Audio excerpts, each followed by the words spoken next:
Okay. सो आज का हमारा जो क्लास है वो है कॉन्सेप्ट ऑफ होमोजेनाइजेशन। ये एप्लीकेशन है पेयर ऑफ स्ट्रेट लाइंस की। पर्टिकुलरली उसमें जो हमने पार्ट पढ़ा था homogeneous equation of two lines, homogeneous pair of straight lines, उसका हमारे पास जो पार्ट हमने पढ़ा था उसी की एप्लीकेशन हम ये कर रहे हैं, concept of homogenization.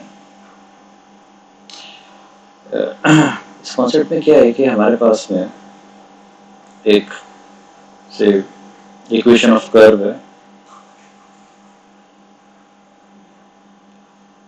Suppose there is a equation of curve. This equation is given to us, and say this equation is sxy, and this equation is ax square plus 2hxy plus by square plus 2gx plus 2fy plus c is equal to 0. Say this equation is equation number 1, and there is a line lxy, and the equation of this line is say lx plus my plus n is equal to 0. This number is equation number 2. Suppose uh, equation 2 or line 2 intersects equation 1 or curve 1 at 2 points, say P and Q. Now find or the required, what is required is uh, equation of OP and OQ. So you can say combined equation of OP and OQ. Combined or pair of OP and OQ. और यहीं पर हमारा जो concept है वो आता है concept of homogenization का। क्या होता है हमारे पास में कि एक हमें कर्व गिवन है। सपोज एक कर्व हमें गिवन है, ये कर्व है जो हमें से गिवन है, और एक हमारे पास में इसकी कॉर्ड है, से ये कॉर्ड आपके पास आ गई, ये इक्वेशन नंबर 2 है, और ये कर्व आपके पास जो था, ये कर्व आपके पास में 1 है। ठीक है। अब कहीं ना कहीं पर ओरिजिन लाई कर रहा होगा। सपोज ओरिजिन यहाँ पर है आपके पास। सपोज ओरिजिन हमारे पास में ये ओरिजिन आ गया, तो ओरिजिन से इन पॉइंट ऑफ इंटरसेक्शन P और Q को जो ज्वाइन करने वाली लाइंस हैं OP एंड OQ, इनकी जो कंबाइंड इक्वेशन है, तो कंबाइंड इक्वेशन हमें रिक्वायर्ड है OP एंड OQ की combined equation, pair of OP and OQ is required.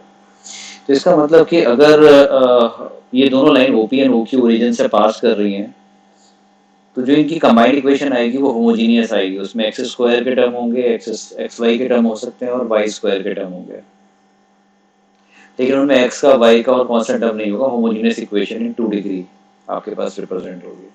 अगर कुछ भी, अगर हमारे पास में ये पॉइंट्स हैं, तो पॉइंट पी अगर हम इस कर्व 1 को लाइन 2 के साथ सॉल्व करेंगे तो हमारे पास पॉइंट ऑफ इंटरसेक्शन आ सकते हैं। तो पॉइंट पी हो सकता है हमारे पास में, इसके कोऑर्डिनेट हो जाए x1, y1 and x2, y2।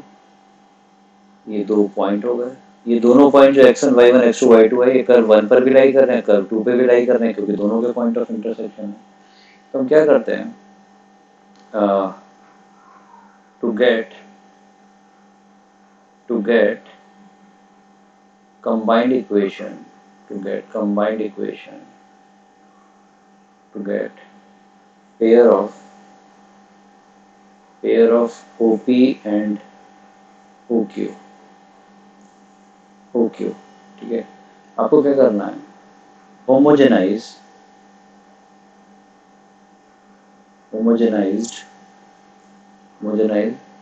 Equation 2 your equation 1 with the help of with the help of equation 2.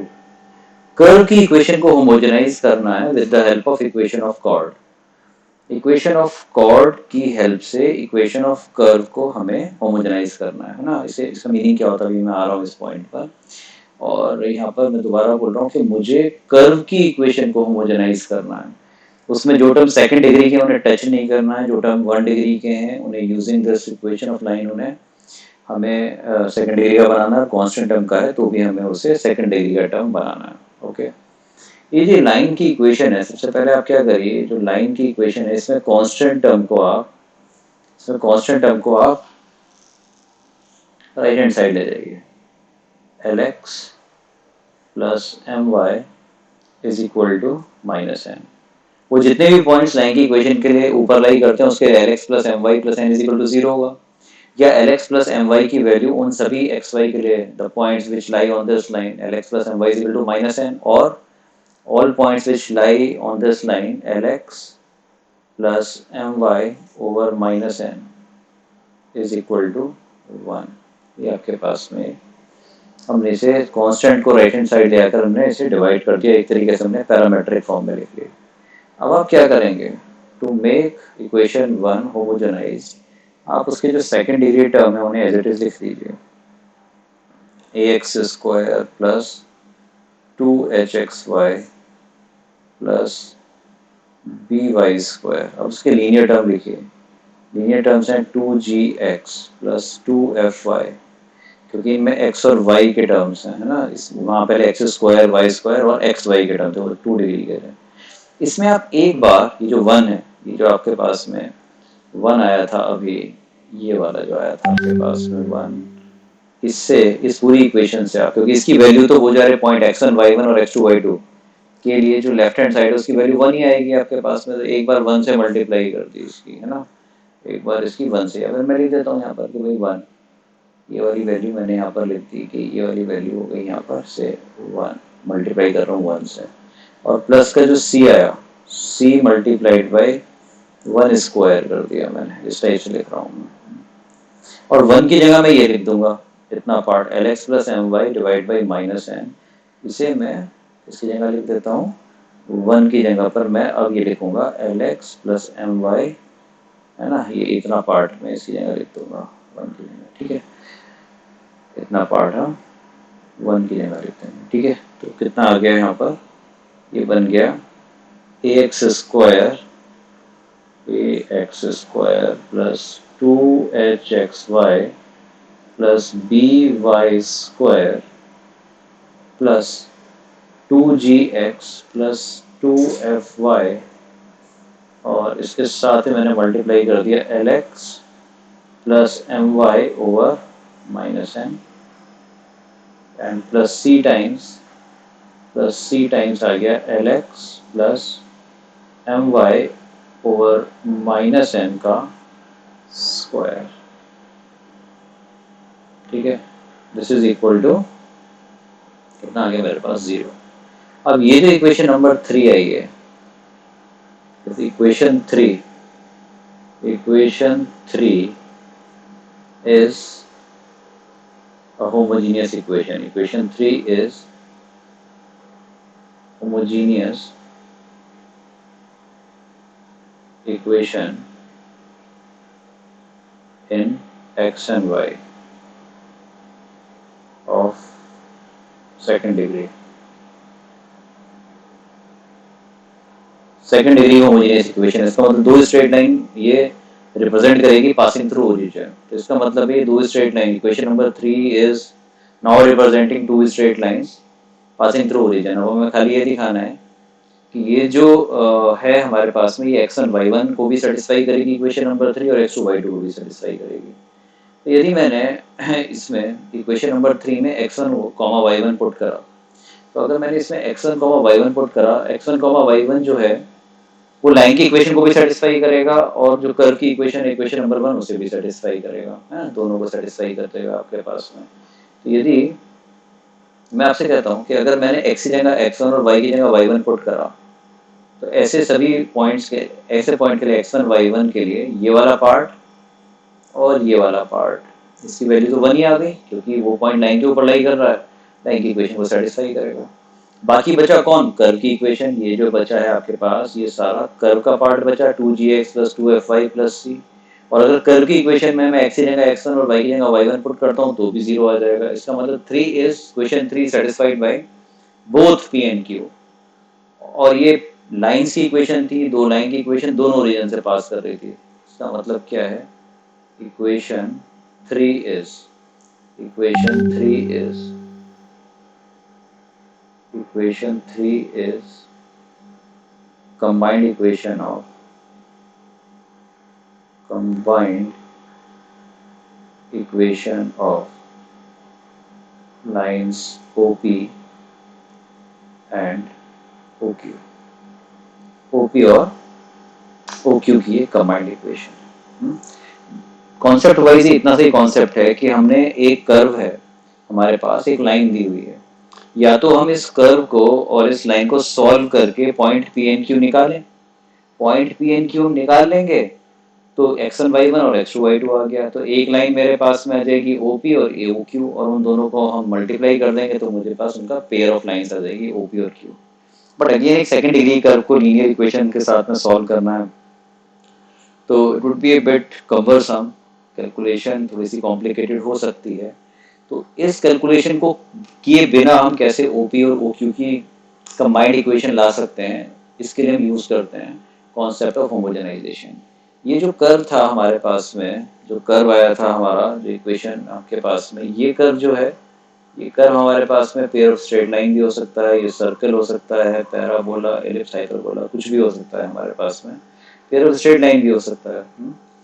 तो और ये जो हमारे पास में है लाइन, ये इसे दो पॉइंट पे काट रही है, इसकी कोई कॉर्ड होगी, और उन पॉइंट ऑफ इंटरसेक्शन को ओरिजिन से ज्वाइन करने वाली हमारे पास में जो लाइंस हैं OP और OQ, इनकी हमें इक्वेशन निकालनी है। इससे सवाल कैसा बनता है? इस पर कहता है कि आप ये बताइए कि आपको प्रॉब्लम में ऐसे दे देंगे कि कुछ इस टाइप की प्रॉब्लम आ जाएंगी आपके पास में, जैसे किस तरह से प्रॉब्लम आएंगी, आपसे यह पूछेगा कि एक कर्व है हमारे पास में, और एक कर्व को एक लाइन दो जगह काट रही है, और आपसे कहेगा कि ये जो सेगमेंट है जो इस लाइन ने कट करा है इस कर्व से, कि बताओ कि ये ओरिजिन के ऊपर कितना एंगल बना रहा है।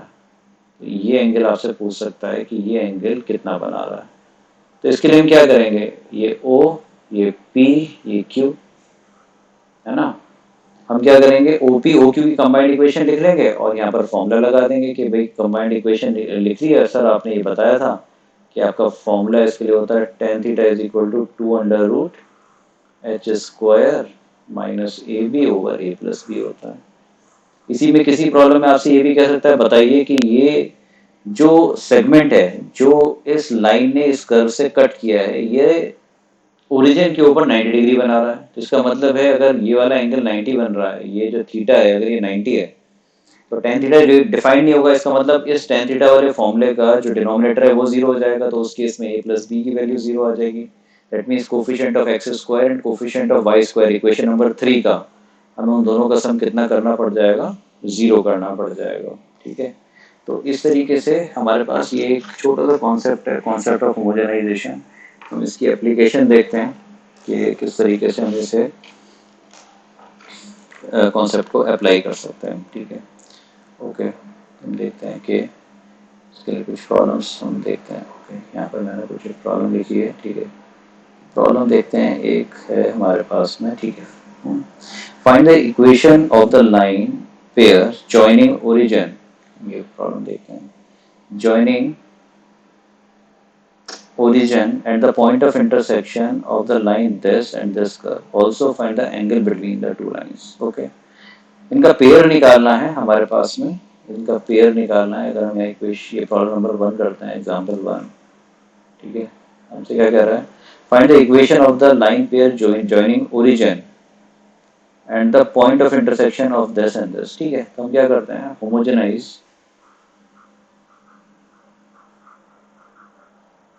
Homogenise equation of curve, curve क्या है x square minus y square minus x y, ये तो सेकंड डिग्री का आ गया यहाँ तक टर्म, फिर आया 3x minus 6y plus 18 is equal to 0। Homogenise this, है ना, with the help of with the help of line 2x minus y is equal to 3। Constant, इसमें कॉन्स्टेंट को ले आना है राइट हैंड साइड पे और उसे डिवाइड करके हमें हम इसे होमोजेनाइज करते हैं, ठीक है। तो कंबाइंड इक्वेशन आ गई आपके पास में, एक कर्व है हमारे पास, कोई भी एक कर्व है, ये कर्व था आपके पास, ये इसे काटा यहाँ पर और आपको ये इक्वेशन चाहिए, मान लिया ये equation O P O Q. तो आपने क्या करा कि pair of O P and O Q, pair of O P O Q हमें निकालना है, ठीक है। हम पेयर ऑफ ओ पी निकालते हैं तो कितना आ गया x square minus y square minus x y, ठीक है, प्लस का 3x minus 6y, 3x minus 3y, 3x minus 6y। अब लाइन में कितना आ गया 2x minus y divide by 3, 1 से निकल दिया, प्लस का 18 टाइम्स 2x माइनस वाई का स्क्वायर, 1 का स्क्वायर किया था डिवाइड बाई 3 का स्क्वायर, यहाँ 9 आ गया और 9 से कट कर यहाँ पर कितना आ गया, ये 2 आ गया, ओके, इज इक्वल टू 0। ये इक्वेशन है ओपी और ओक्यू की कंबाइंड इक्वेशन। तो ये पहला पार्ट हो गया जिसने कहा find the equation of the line pair joining origin and the point of intersection of line 2x minus y is equal to 3 and this curve. Also find the angle between these two lines. Angle between two lines के लिए मुझे चाहिए a, b और h। तो ठीक है, a निकालते हैं इसका। Coefficient of x square, a है coefficient of x square। क्या क्या आया coefficient of x square, एक यहाँ पर सबसे पहले x square coefficient कितना 1, फिर x square कहाँ मिला, यहाँ पे मिलेगा x square हमें इस जगह पर, इस वाले में देख रहे हैं x square का coefficient, है ना, जो बीच वाला है इसमें एक्स स्क्वायर का देगा 3x से 2x बाई 3 मल्टीप्लाई करा हमने, 3x से 2x बाई 3 मल्टीप्लाई करा तो कितना आ गया 2, 1 प्लस 2, ओके। अब इधर देखा यहाँ पर एक्स स्क्वायर कितना आया, एक्स स्क्वायर के साथ में 4 आया, 4 एंड 4 प्लस मल्टीप्लाइड बाई 2, 8 आ गया आपके पास, 4 प्लस 8, ये आ गया हमारे पास कितना 8 एंड प्लस 1 9 एंड 11, ये आ गया 11, ठीक है, और तो कहीं से नहीं मिलेगा एक्स स्क्वायर, ठीक है।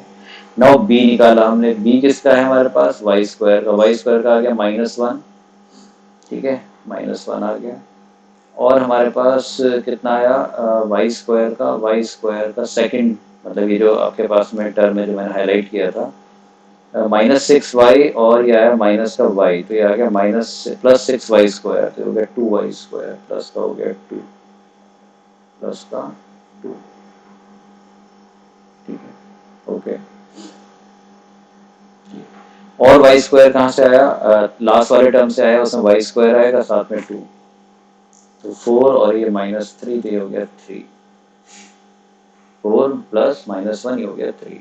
अब निकालना है मुझे h होता है कोफिशिएंट ऑफ 2xy, तो पहले आ गया हमारे पास -xy से कितना आ गया -12, यहाँ से कितना आया xy का, इस टर्म से आया जो हमने हाईलाइट करा है, इससे आया xy का 3x और यहाँ से y, तो ये हो गया आपके पास में 3x एंड -y, तो ये हो गया माइनस का xy -12, कैलकुलेशन देख लेंगे, 3x एंड माइनस का y बाई 3, तो ये हो गया माइनस का xy -12, और दूसरा मिलेगा जब ये y 6y ये 2x से मल्टीप्लाई करेगा, 6y ने 2y से मल्टीप्लाई करा, तो यहाँ पर आ गया आपके पास में माइनस का 4xy, और माइनस का 4xy का मतलब हुआ ये हो गया -2,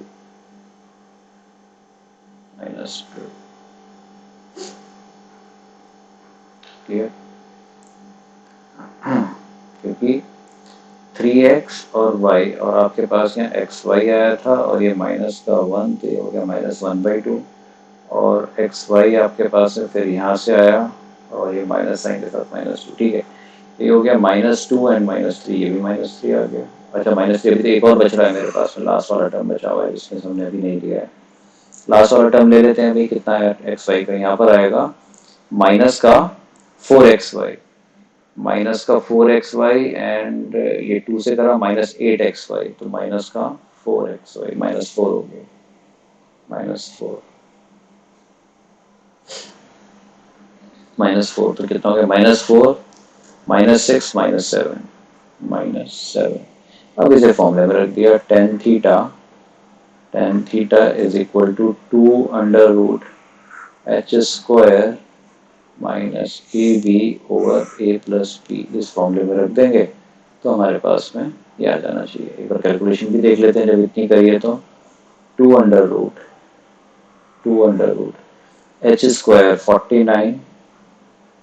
49 -ab हो गया आपके पास में 33 डिवाइडेड बाई 14, ठीक है, ओके, इससे काट के मैं 7 कर दिया, 49 एंड -33, 49 -33, ये वाली चीज़ कितनी आ गई हमारे पास में, 6 एंड 116 √4 और ये आ गया 7, तो ये आ गया 4/7। tan theta is equal to 4/7, theta is equal to, इसे हम लिख सकते हैं tan inverse of 4/7, tan theta is equal to 4/7। ये एंगल वो सबटेंड कर रहा है, एक बार देख लेते हैं हमने क्या लिखा था, यस, tan इनवर्स 4/7, ठीक है। 11x² -14xy + 3, तो x² का कोफिशिएंट इसमें 11 आ रहा था और 2xy का -7 एंड 3, ठीक है, बिल्कुल ठीक, हमारे पास कैलकुलेशन हो गया, आंसर आ गया।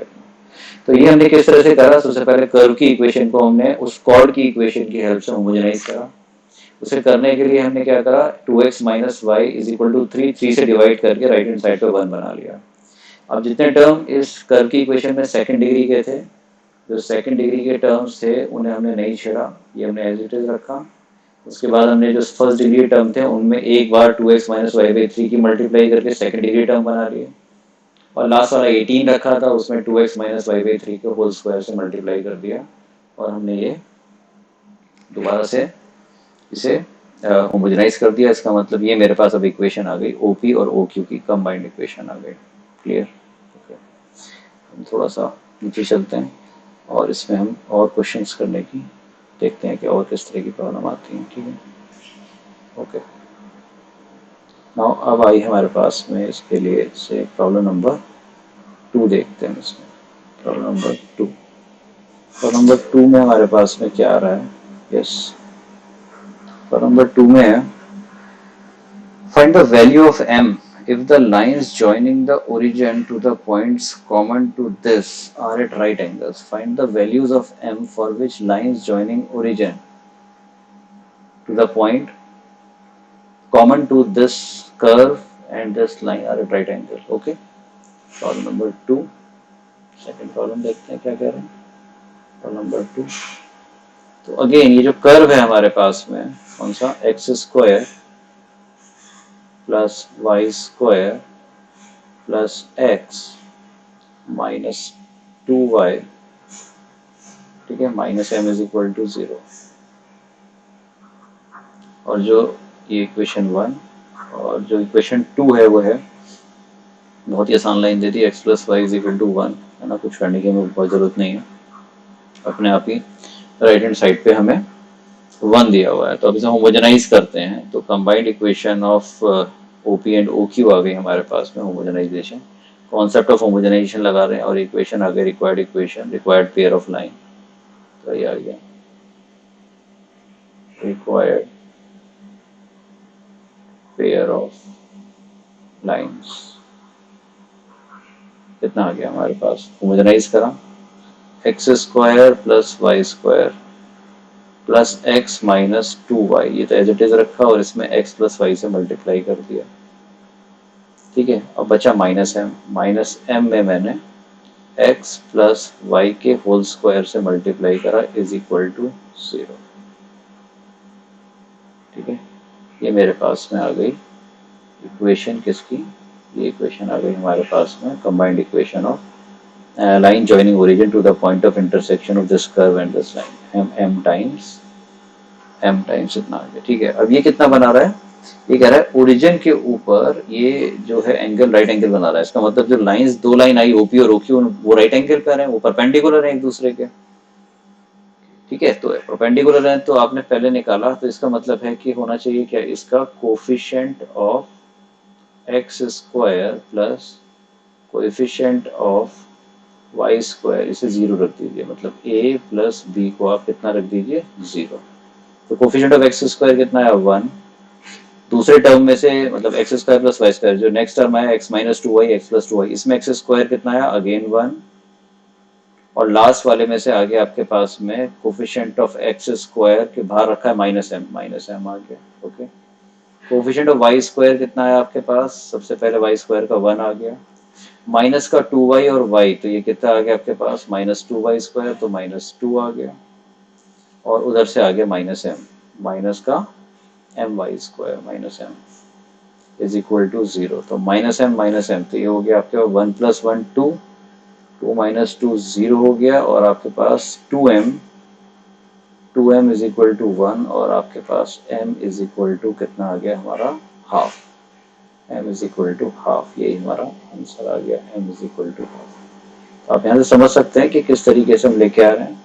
यहाँ पर कोई एक कर्व गिवन था, ठीक है, ये कर्व गिवन है और ये कह रहा है कि इस कर्व पर, ठीक है, यहाँ पर कहीं पर हमारे पास में ये लाइन इसे काट रही है, x plus y is equal to one, इसे कहीं काट के जा रही है, और कहीं पर सर्कल है आपके पास में, मान लिया कहीं एक ये सर्कल है आपके पास में, है ना, और कहीं पर ये पॉइंट ओरिजिन होगा, मान लिया ओरिजिन यहाँ पर है, और ओरिजिन पे ये सबटेंड कर रहा है 90 डिग्री, ये 90 डिग्री बना रहा है, मान लिया ये ओरिजिन है कहीं पर।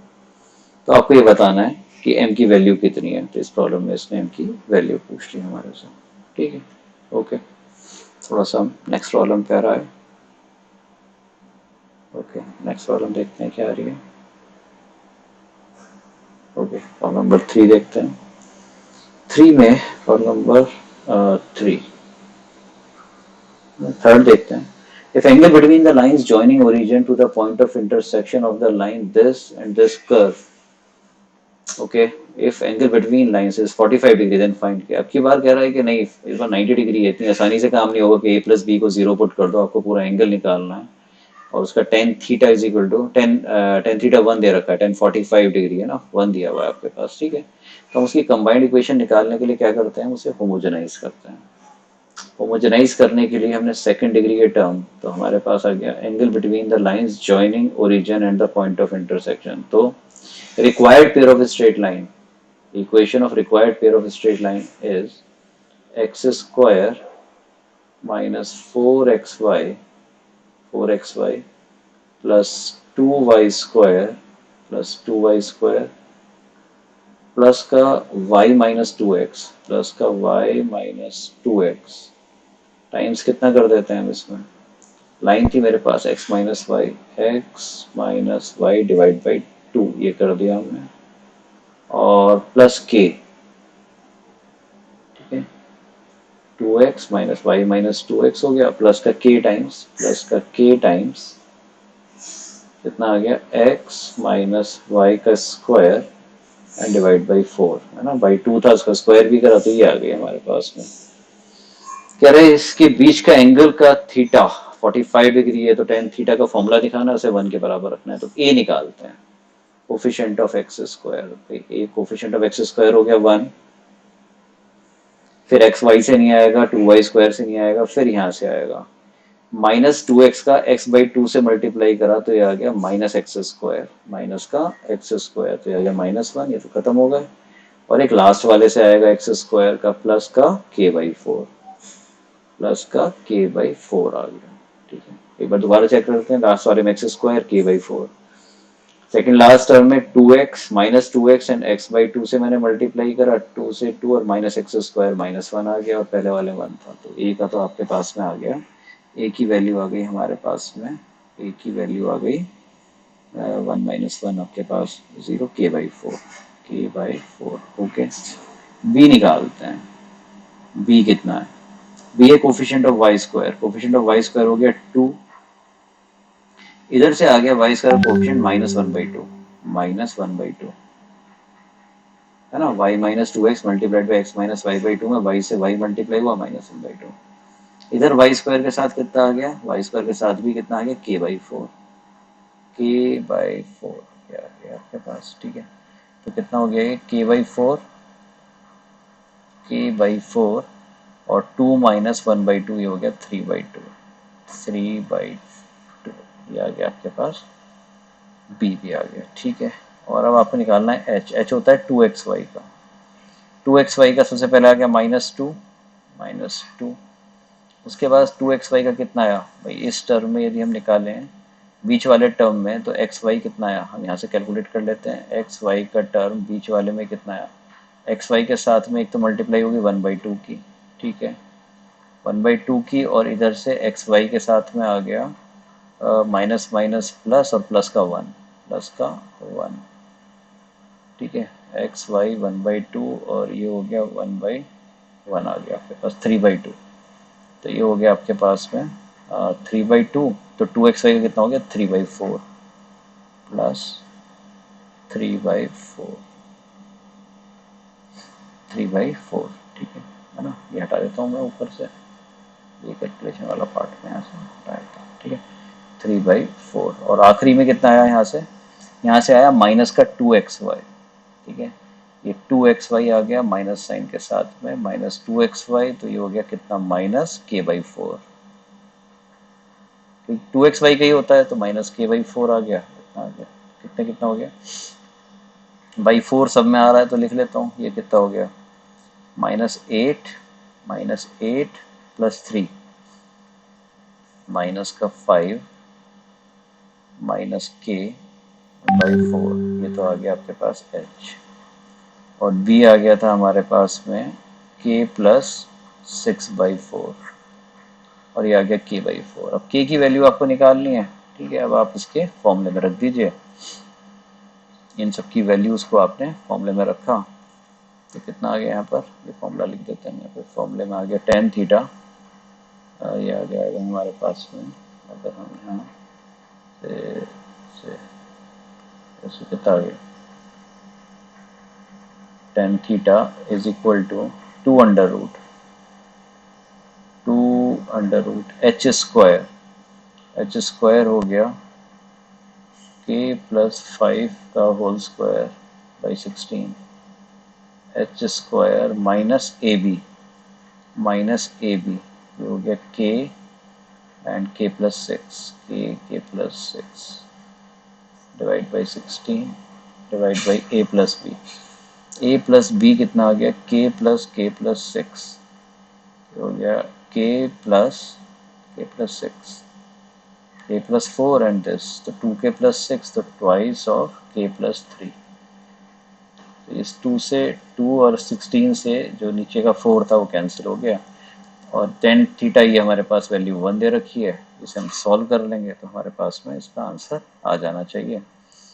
तो देख लीजिए कितना आंसर आ रहा है हमारे पास, और इसे आप सॉल्व कर लें तो कितना आ रहा है, √, ये हो गया k² प्लस 10k प्लस 25,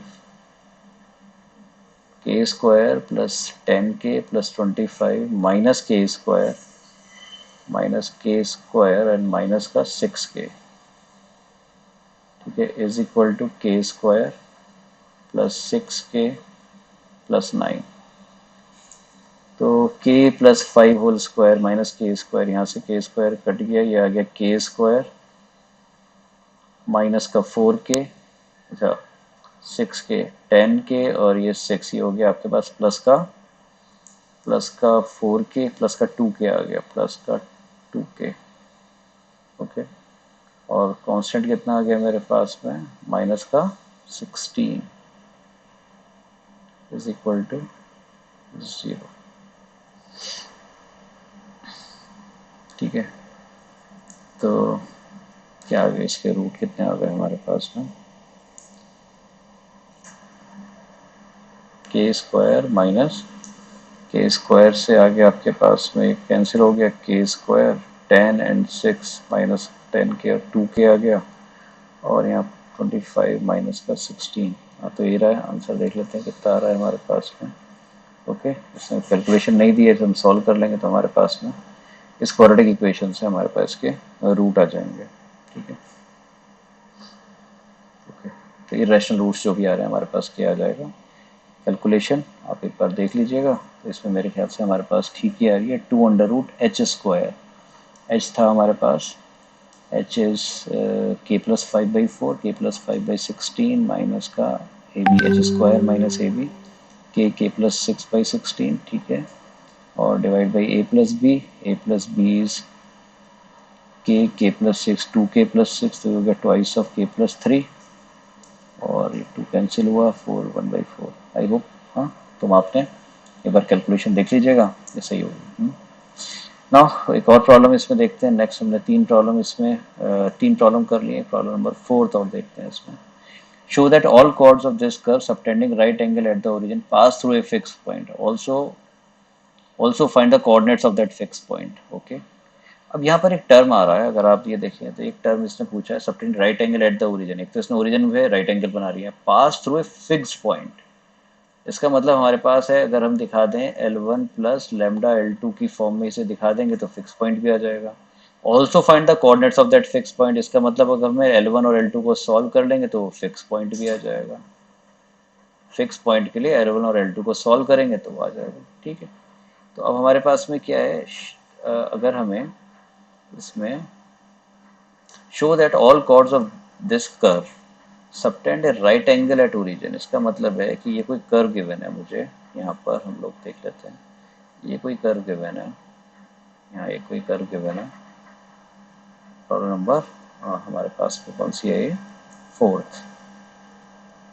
ठीक है, ये गिवन है हमारे पास में, ये कर्व गिवन है। ठीक है, ये इस पे कोई कॉर्ड गिवन है,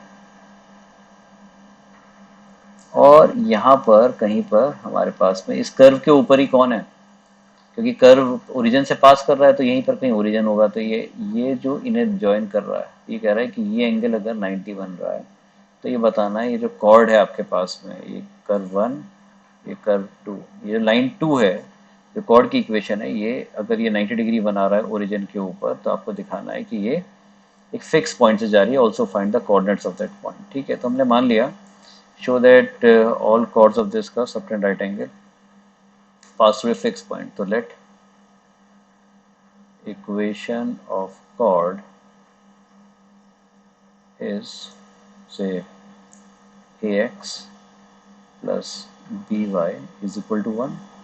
आप y is equal to mx plus c भी ले सकते हैं, है ना। आप जिस भी फॉर्म में आपको लेनी है लाइन, आप डिफरेंट फॉर्म में ले सकते हैं। ठीक है, तो अब कर्व की इक्वेशन एक बार और देख लेता हूँ।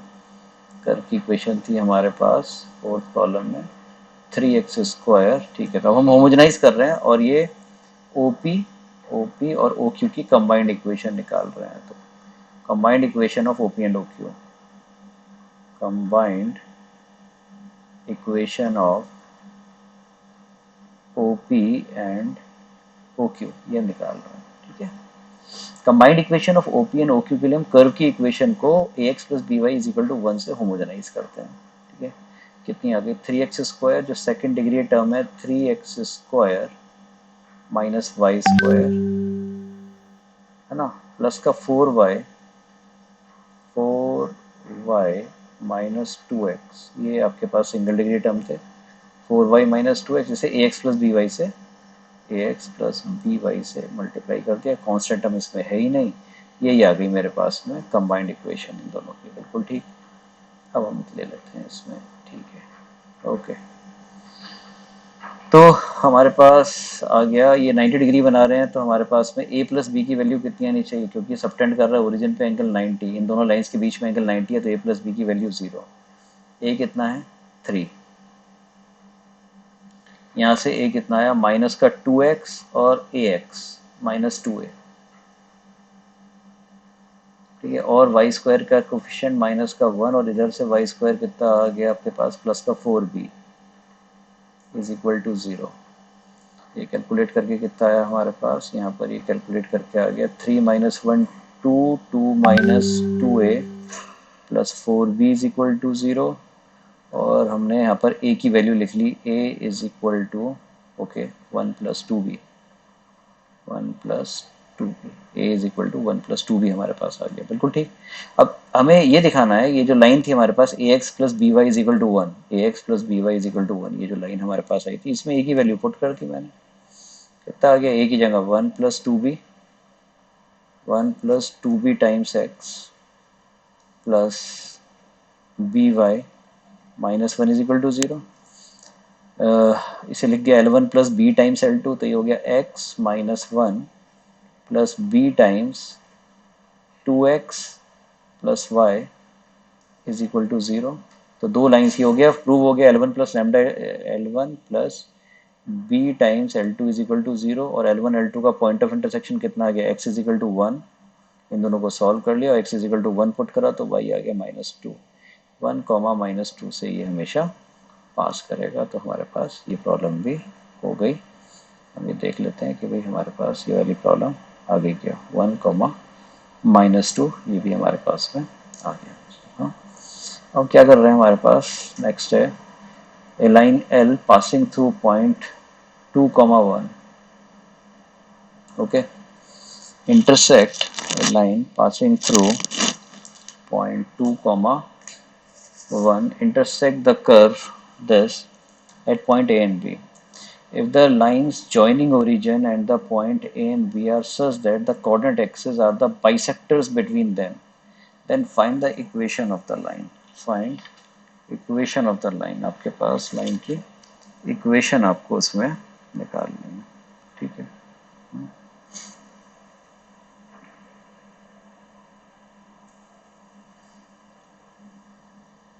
तो 2, 1 से लाइन जा रही है आपके पास में, और इस कर्व को 2 पॉइंट पे काट रही है, और आपके पास में ओरिजिन से जो दो लाइन ज्वाइन कर रही हैं वो इस तरह की हैं कि उनकी जो एंगल बाइसेक्टर लाइंस हैं, उनका जो pair of angle bisector line है वो कौन है, हमारे पास कोऑर्डिनेट एक्सिस है। Coordinate axis are bisector between them, okay, ठीक है। सॉल्व को करते हैं। तो हमने क्या करा, इसमें लाइन पासिंग थ्रू 2, 1, 2, 1 से पास करने वाली हमने एक लाइन लिख ली। क्वेश्चन करते हैं, 2, 1 से हमने पास करने वाली एक लाइन ड्रॉ करी, ओके। तो कुछ प्रॉब्लम नंबर 5 के लिए हमने क्या करा, 2, 1, y -1 is equal to m times x -2 हमारे पास में ये इक्वेशन आ गई, ठीक है ना। इक्वेशन ऑफ इस लाइन की इक्वेशन आ गई हमारे पास में, ठीक। y -1 2, 1 से पास करती हुई एक लाइन की इक्वेशन आ गई, ठीक है। अब हमने क्या करा, वही हमारे पास कर्व की इक्वेशन क्या है, कर्व की इक्वेशन है हमारी 4x² plus y square minus x plus 4y -2 is equal to 0, ठीक है। ये कर्व आ गया, ये लाइन आ गई आपके पास में, ये कहीं पर ओरिजिन आ गया, ये कह रहा है ओरिजिन आ गया ओ पी क्यू, और ओ पी और ओ क्यू का जो एंगल बाइसेक्टर लाइन है वो x y is equal to 0 है। ये कह रहा है उसकी एंगल बाइसेक्टर लाइन कितनी है, x y is equal to 0 है, ओके। तो सबसे पहले तो हमने होमोजेनाइज करा। होमोजेनाइज करने के लिए मैंने इस इक्वेशन को, इक्वेशन ऑफ लाइन को लिख लिया किस फॉर्म में, ये इक्वेशन थी लाइन की y-1 is equal to mx-2m, mx-2m, कितना हो गया, mx minus y, mx-y is equal to 2m-1, ये हो गया कितनी, mx-y, कॉन्स्टेंट टर्म को ले आते हैं राइट हैंड साइड पे, divided by 2m-1 is equal to 1, mx-y, ठीक है, 2m-1 इज इक्वल टू 1। अब होमोजेनाइज कर रहे हैं, नाउ